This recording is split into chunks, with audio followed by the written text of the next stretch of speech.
রোজা হাসরে পথ না ভুলি, তাই তো দিবে পাক কোরআনের বাণী খোদা তোমার মেহেরবানি।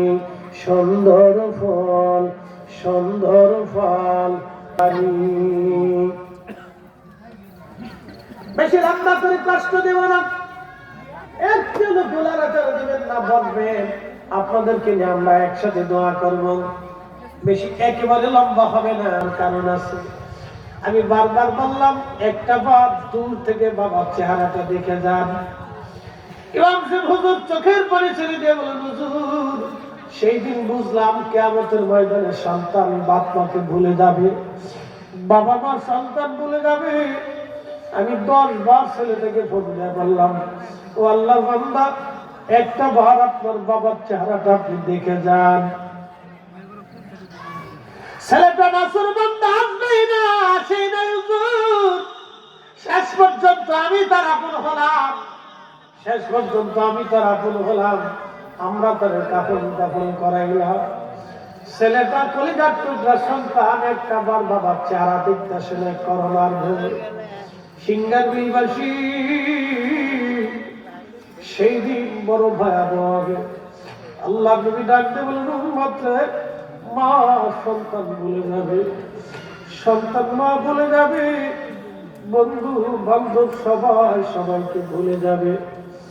আমাদের মামা ঘাটে এক সময় লঞ্চটা ভয়াবহ নদী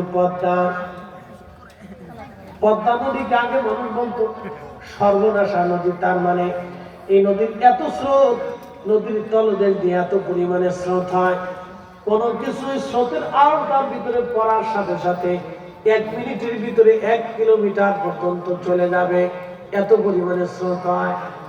পদ্মা নদীতে লঞ্চ ডুবে গেল। লঞ্চ ডুবে যাওয়ার পরে লঞ্চটাকে ফিরে বেঁচে ছেড়ে দিয়ে আসছি। আল্লাহ নবী ডাকতে বলেন, সাহাবীরা রে কিয়ামতের ময়দানে এত ভয়াবহ হবে, সন্তান মা ভুলবে, মা সন্তান ভুলে যাবে, বাবা ভাই সন্তান ভুলবে, ভাই বোনকে ভুলবে, স্বামী স্ত্রীকে ভুলবে, স্ত্রী স্বামী ভুলে যাবে। আল্লাহ নবী ডাকতে বলেন, আমার উম্মতরা গো, সেদিন মানুষ পাগল পারা হয়ে ছন্ন ছাড়া হয়ে দৌড়াবে। আমি নবী উম্মতের জন্য আমি নবীজি পাগল পাড়া হয়ে যাব।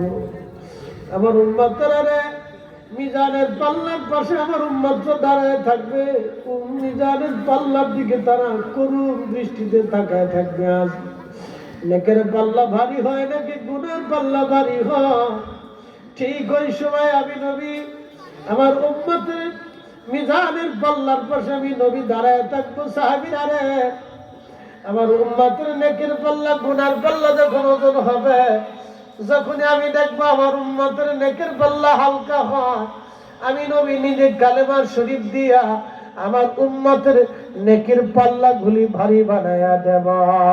আল্লাহু আকবার, চিৎকার মেরে